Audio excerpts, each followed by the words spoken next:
ഒരു പക്ക മാസ് പടമാണ്. സൈനികത്തിൻ്റെ ഫാദർ അബിക്ക് പറ്റാത്ത സൈനികം നേടുകയാണ്. സൈനികത്തെ ഒരുപാട് ഒതുക്കാൻ നോക്കുന്നുണ്ട്. ഒരു റൊമാൻസ്, സെൻറ്റിമെൻറ്റ്സ്, ആക്ഷൻ എല്ലാ ജോണ്ടറും ഉണ്ട്. എല്ലാം കൊണ്ട് പക്ക എൻ്റർടൈൻമെൻറ്റ്. ഇതൊരു RDX പോലെ തോന്നുന്ന ഇത് സൂപ്പർ സ്റ്റാർ പദ്ധതിയിലേക്ക് പോകാൻ ചാൻസ് ഉണ്ട്. ലാലേട്ടനെ പോലെ, രാജാവിൻ്റെ മോൻ ലാലേട്ടൻ വന്ന പോലെ നല്ലൊരു അടുത്തൊരു RDX എഫക്റ്റാണ് എനിക്ക് വന്നത്. എല്ലാം നല്ല റൊമാൻസ് ഉണ്ട്, സെൻറ്റിമെൻറ്റ്സ് ഉണ്ട്, ആക്ഷൻ ഉണ്ട്, എല്ലാ ജോണ്ടറും ഉണ്ട്. ഈ കാലത്ത് മൂവി പറഞ്ഞ രണ്ട് കാര്യം. ഒന്ന്, 1 മിനിറ്റ് കൊണ്ട് ലാഗ് വരാൻ പാടില്ല. ലാഗില്ല. സന്തോഷ് കുരുവിൽ നന്നായിട്ട് മാർക്കറ്റ് ചെയ്യുന്നുണ്ട്. എല്ലാം കൊണ്ടും വലിയൊരു എൻ്റർടൈനർ, വലിയൊരു ഹിറ്റായി മാറും. മ്യൂസിക് നല്ലതാണ്, BGM നല്ലതാണ്. ഇത് ഒരു കുറ്റം കാണിക്കാൻ പറ്റില്ല. ഒരു ടിപ്പിക്കൽ രജനീകാന്ത് ഫിലിമാണ് പോലെ ഒരു പക്കാ മാസ്. ക്ലാസ് ഒന്നല്ല, ഓഫീറ്റൊന്നല്ല, പക്ഷെ നല്ലൊരു മാസ് എൻ്റർടൈനറാണ്. ആദ്യമായിട്ടാണ് സൈനിക ഇങ്ങനെ ഇത് നല്ലൊരു എന്തായാലും സൈനിക ആറാടിയാണ് പറയും.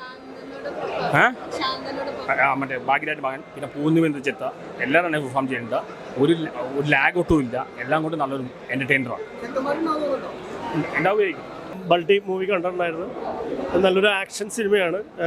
എന്തായാലും തമിഴ് ഇൻഡസ്ട്രിയിലേക്ക് നമുക്ക് RDX വഴി ആക്ഷൻ നമുക്കറിയാം. ഈ പറയുന്ന സൈനികത്തിൻ്റെ ഇതിൽ നല്ല ഗംഭീര ആക്ഷനായിരുന്നു, അടിപൊളിയായിരുന്നു. നല്ല രീതിയിലുള്ള ഒരു അഭിനയവും ഓൾറെഡി ഷൈനിക കാഴ്ചയുണ്ട്. കൂടാതെ മറ്റേ ശാന്തനു ഭാഗ്യരാജ് നല്ല പെർഫോമൻസ് ആയിരുന്നു. അതുപോലെ തന്നെ ഈ പറഞ്ഞ സെൽവരാഘവൻ, അൽഫോൻസ് പുത്രൻ, ഇവരെല്ലാവരും അടിപൊളി സൂപ്പർ പെർഫോമൻസ് ആയിരുന്നു. കിടിലം സിനിമയാണ്. എന്തായാലും തിയേറ്ററിൽ പോയി കാണാം. നല്ല ആക്ഷൻ പടമാണ്. എന്തായാലും നല്ലൊരു ആക്ഷൻ പടം ഇഷ്ടപ്പെടുന്നവർക്ക് ഒരിക്കലും നഷ്ടപ്പെടില്ല. എന്തായാലും തിയേറ്റർ വാച്ചബിളാണ്. മ്യൂസിക് ആയാലും ഡയറക്ഷൻ ആദ്യമായിട്ട് ചെയ്യുന്നതെന്ന് പറയില്ല. സൂപ്പർ സിനിമയാണ്. Thank you. സംഭവം അടിപൊളി പടമായിരുന്നു. അത് ഷൈനികത്തിൻ്റെ ഒരു ഗംഭീര തിരിച്ചുവരവൊന്നുമല്ല, അടിപൊളി പടം. അതായത് ഫൈറ്റ് സീക്വൻസ് ആയാലും ഉള്ള അഭിനയം ആയാലും അടിപൊളിയായിട്ടുണ്ട്. അതായത് നമ്മൾ ക്ലൈമാക്സിലുള്ള ഒരു അഭിനയമൊക്കെ ഇല്ലേ, അതൊക്കെ നൈസായിട്ട് വന്നിട്ടുണ്ട്. നമുക്കറിയാം നമ്മുടെ ഇമോഷണൽ സീൻസൊക്കെ ഷൈനികം അടിപൊളിയായിട്ട് ചെയ്യും. ഇതിലും അടിപൊളിയായിട്ട് ചെയ്തിട്ടുണ്ട്. ഫൈറ്റ് എന്ന് പറഞ്ഞു കഴിഞ്ഞാൽ പക്ക. നമ്മുടെ ശാന്തനു ആയാലും നല്ല രീതിയിൽ തന്നെ ചെയ്തിട്ടുണ്ട്. പിന്നെ പറയാനുള്ള ബാക്കി 2 പേരോടെ ഉണ്ട്. അത് 4 പേരുടെ കഥയാണ്. അപ്പോൾ 4 പേരിൽ ബാക്കിയുള്ള 2 പേര് അടിപൊളിയായിട്ട് ചെയ്തിട്ടുണ്ട്. അവരുടെ പേരെനിക്കറിയില്ല. എന്നാലും രമേശും പിന്നെ മറ്റേ രണ്ടാമത്തെ ഒരാൾ മണി, അവർ 2 പേരും അടിപൊളിയായിട്ട് ചെയ്തിട്ടുണ്ട്. പിന്നെ പൂർണ്ണിമ ഫസ്റ്റ് ഹാഫ് അത്ര ഇതായിട്ട് തോന്നിയില്ല, പക്ഷേ സെക്കൻഡ് ഹാഫ് വന്നപ്പോൾ പൂർണ്ണിമയ്ക്കും നല്ലൊരു പെർഫോമൻസ് ഉണ്ടായിരുന്നു. പിന്നെ ഓവറോൾ നോക്കുകയാണെങ്കിൽ മൊത്തത്തിൽ പടം അടിപൊളിയാണ്. ഫൈറ്റ് അതായത് പക്ക വയലൻസ് ആണ് പടം. അപ്പോൾ നല്ല രീതിയിൽ വയലൻസ് ഇഷ്ടപ്പെടുന്നവർ ഈ പടം കണ്ടു കഴിഞ്ഞാൽ ഇഷ്ടപ്പെടും. അടിപൊളിയായിരുന്നു. പിന്നെ നമ്മുടെ മലയാളി മങ്കീസിൻ്റെ ഒരു സാധനമൊക്കെ സെക്കൻഡ് ഹാഫിൽ ഉണ്ടായിരുന്നു. അടിപൊളിയായിരുന്നു. മ്യൂസിക് ഒന്നും പറയാനില്ല. ഫൈറ്റിനനുസരിച്ചുള്ള മ്യൂസിക് ഇട്ടുണ്ട്. പിന്നെ വയലൻസ് ആണ്. വയലൻസ് ഇഷ്ടപ്പെടുന്നവർ മാക്സിമം കാണാൻ നോക്കുക. കാരണം പക്ക വയലൻസ് പടമാണ്. എന്തായാലും നല്ലൊരു സൈനികം നല്ല രീതിയിൽ അടിച്ചു പൊളിച്ചിട്ടുണ്ട്. ഒരു രക്ഷയില്ല. പടം സൂപ്പർ എന്ന് പറഞ്ഞാൽ സൂപ്പർ പടം.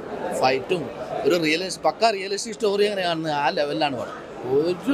ഒട്ടും ഒരു ലാഗില്ല. നമ്മൾ എൻഗേജഡായിട്ട് നമ്മൾ തൃപ്തിയോടെ ഇറങ്ങി വരുന്നത്. ശരിക്കും പറഞ്ഞാൽ ആ സിനിമയിൽ നമ്മളൊരു ലാസ്റ്റ് ഒരു 20 മിനിറ്റാണ് സിനിമയിൽ ഇരുന്നത്. ബാക്കിയെല്ലാം പക്ക റിയലിസ്റ്റിക് ആണത്. ഒരു ബോർഡറിൽ നടക്കുന്ന സംഭവ വികാസങ്ങളൊക്കെ കറക്റ്റ്. പിന്നെ ഇതിലെ കാസ്റ്റിംഗ് ഒക്കെ എടുത്ത് പറയണം. കാസ്റ്റിംഗ് ഒരു രക്ഷയില്ല. അടിപൊളി കാസ്റ്റിംഗ്. പിന്നെ മ്യൂസിക് ആണെങ്കിലും എല്ലാം ഡയറക്ഷൻ പക്ക അടിപൊളി.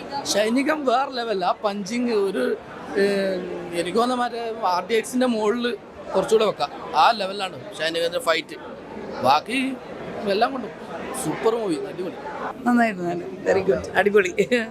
ഷൈനികത്തിന്റെ പെർഫോമൻസ് എങ്ങനെ ഉണ്ടായിരുന്നു? ഷൈനികം വെരി നൈസ്. അടിപൊളി. കണ്ടിരിക്കണം. Please watch. You like it. Nice action. Lovely. അല്ല, ഞാൻ സിനിമയിൽ അഭിനയിച്ച ആളാണ്. അപ്പോൾ ഞാൻ വളരെ ഒരു തിയേറ്റർ പടമാണ്. തിയേറ്ററിൽ തന്നെ കണ്ട് എല്ലാവരും ആഘോഷിക്കുക. Thank you. സൂപ്പർ. അടിപൊളി. ഷൈനികം എങ്ങനെ ഉണ്ടായി? അടിപൊളി പടം. നല്ല അഭിനയം, നല്ല കണ്ടിരിക്കാൻ പറ്റിയ പടം. നല്ല പടം. എല്ലാം കൊണ്ട് ഒരു ഫുൾ പാക്കേജാണ്. ഇതൊരു ഫുൾ ആക്ഷൻ പാക്ക് ഫിലിമാണ്. സ്പോർട്സ്മാൻ സ്പിരിറ്റ് എല്ലാം ഇൻക്ലൂഡഡ് ആണ് ഇതിനകത്ത്. സെക്കൻഡ് പാർട്ട് ഉണ്ടാവും. അതിനുള്ളൊരു ഫുൾ ചാൻസ് ഉണ്ട്. ശാന്തനൊക്കെ എങ്ങനെ ഉണ്ടായി അഭിനയൊക്കെ? ശാന്തനു ഒരു നെക്സ്റ്റ് ലെവൽ. പടം നല്ല അടിപൊളിയായിട്ടുണ്ട്. പടം നല്ല അടിപൊളിയായിട്ടുണ്ട്. അത് ഫ്രണ്ട്സിൻ്റെ കഥ പറയുന്ന ഒരു തമിഴ് പശ്ചാത്തലത്തിൽ ചെയ്യുന്നൊരു പടമാണ്. അതുപോലെ ചതി, അതിൻ്റെ കാര്യങ്ങളും വില്ലന്മാരുടെ പെർഫോമൻസും കുറേ കാലത്തിന് ശേഷം മലയാളത്തിലൊരു കൂട്ടുകാരുടെ കഥ പറയുന്നൊരു പടം വന്നിരിക്കുന്നതാണത്. നല്ല രീതിയിൽ എടുത്തിട്ടുണ്ട്. പിന്നെ ഡാൻസ്, മ്യൂസിക് സായുടെ പറയാനില്ലല്ലോ. സായുടെ ആൾറെഡി ജാലക്കാരി ഹിറ്റാണ്. മ്യൂസിക്കും ആക്ഷൻസും വളരെ നന്നായിട്ട് ചെയ്തിട്ടുണ്ട്. പിന്നെ വില്ലന്മാരുടെ പെർഫോമൻസ് നന്നായിട്ട്. ബാക്കി ഇവരുടെ ആൾമോസ്റ്റ് എല്ലാവരും നല്ല രീതിയിൽ എടുത്തിട്ടുണ്ട്, പടം എടുത്തിട്ടുണ്ട്. അല്ല, അങ്ങനെ എനിക്കതിന് പറയാൻ പറ്റില്ല. എങ്കിൽ കൂടെ നല്ലൊരു പടമാണ് സംഭവം, കണ്ടോണ്ടിരിക്കാനാണ്. 100 കോടി എത്തുന്നൊന്നും എനിക്കറിയാൻ പറ്റില്ല അതിനെ പറ്റി. ബാക്കി എല്ലാവരും കൂട്ടായ്മയിൽ നല്ല രീതിയിൽ ഫ്രണ്ട്ഷിപ്പിന് നന്നായി എടുത്തിട്ടുണ്ട്. അതിൽ ചതി വഞ്ചന കാര്യങ്ങളെല്ലാം കൂടെ മിക്സായ ഒരു രീതിയിൽ എടുത്തിട്ടുണ്ട്. ആക്ഷൻസും വില്ലന്മാരും എല്ലാവരും വളരെ നന്നായി പെർഫോം ചെയ്തിട്ടുണ്ട്. നമുക്ക് കണ്ടോണ്ടിരിക്കാൻ ഒരു നല്ലൊരു പടം കണ്ടോണ്ടിരിക്കാനുള്ള ഇതുണ്ട്. മൂവി നന്നായിട്ടുണ്ടായിരുന്നു. ഇതിൽ ഞാൻ അഭിനയിച്ചിട്ടുണ്ട്. നല്ലൊരു വേഷം തന്നെയാണ് എനിക്ക് കിട്ടിയിരിക്കുന്നത്. ഇതിൽ ഷൈനിയൻ ചേട്ടനും ശാന്തനു ചേട്ടനും എല്ലാം കൂടി ഫ്രണ്ട്ഷിപ്പും എല്ലാം മിക്സ്ഡ് ആയിട്ടുള്ള ഒരു കഥയാണ്. പിന്നെ സായി ചേട്ടൻ്റെ മ്യൂസിക്കൊക്കെ സൂപ്പറായിട്ടുണ്ടായിരുന്നു. പിന്നെ നല്ല മാസ് സീനും ഫൈറ്റ് സീനൊക്കെ സൂപ്പറായിട്ടുണ്ടായിരുന്നു. പിന്നെ ഞാൻ ഇതും കൂടാതെ വേറെ കുറേ പടങ്ങളിലും ചെയ്തിട്ടുണ്ട്. മലയാളി ഫിലിം ഇന്ത്യയിൽ നിവിൻ പോളി ചേട്ടൻ്റെ ചെറുപ്പം ചെയ്യുന്നുണ്ടായിരുന്നു. പിന്നെ ഗ്രാനി ദി ഗ്രാൻഡ്മാറിൻ്റെ മൂവിയിൽ മെയിൻ റോൾ ചെയ്തിട്ടുണ്ടായിരുന്നു. പിന്നെ ഇപ്പോൾ ഷർഫുദ്ദീൻ ചേട്ടൻ്റെ പുതിയ പടം വരുന്നുണ്ട്, പെറ്റ് ഡിറ്റക്റ്റീവ്. അതിൽ ഷർഫുദ്ദീൻ ചേട്ടൻ്റെ ചെറുപ്പം ചെയ്യുന്നുണ്ടായിരുന്നു.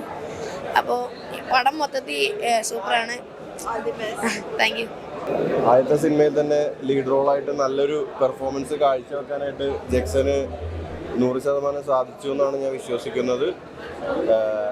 നിങ്ങൾ എഴുതി വെച്ചോ, ഇവൻ കഴിവുള്ള കലാകാരനാണ്.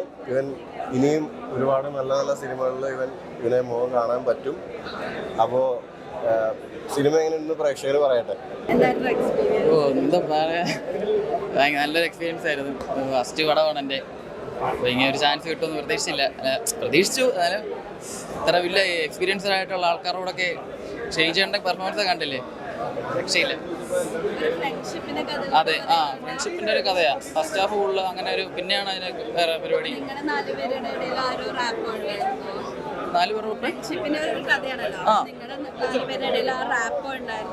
അതെ, നല്ലൊരു ഷൂട്ട് നടക്കുന്ന സമയത്ത് 92 ദിവസം ഷൂട്ട് ഉണ്ടായിരുന്നു. അപ്പം ഞങ്ങളെല്ലാം ഒരു റൂമിലാണെങ്കിലും എല്ലാവരും അവർ ഷെയ്ൻ ചേട്ടനാണെങ്കിലും ശാന്തനാണ് ഭയങ്കര എക്സ്പീരിയൻസ് ഉള്ളവരാണ്. പക്ഷേ ഞാൻ പുതിയതായിട്ട് വന്ന അങ്ങനെ ഒരു രീതി ഒന്നും കാണിച്ചിട്ടില്ല. ഭയങ്കര കമ്പനിയായിട്ട് നമ്മൾ ഒരു അനിയനെ പോലെ തന്നെ കൊണ്ടുവരുന്ന അങ്ങനെ പരിപാടിയായിരുന്നു. സായി എന്ന് പറഞ്ഞാൽ മ്യൂസിക്കിനെ പറ്റി ഒന്നും പറയാനില്ല, തകർപ്പനാണ്. എന്ന് വെച്ചാൽ ആ പടം ലാസ്റ്റ് വരെ കൊണ്ടുപോകണം മൂപ്പറത്. പെർഫോമൻസ് അതിനൊത്ത് ആ മ്യൂസിക്കും പോകുന്നുണ്ട്. പുള്ളിയുടെ ആദ്യത്തെ മലയാളം പടം, ആദ്യത്തെ പടമാണ്. തകർത്ത് വെച്ചിട്ടുണ്ട്, അടിപൊളിയാണ്.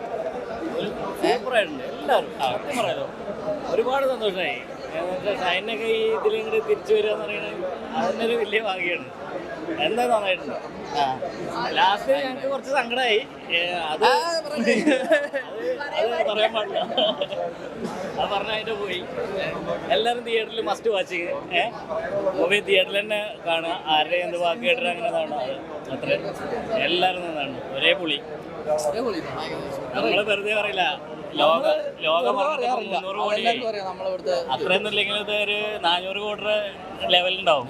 അത്രേ ഉള്ളൂ. സൂപ്പർ മൂവിയാണ്. അതിന് പോട്ടെ.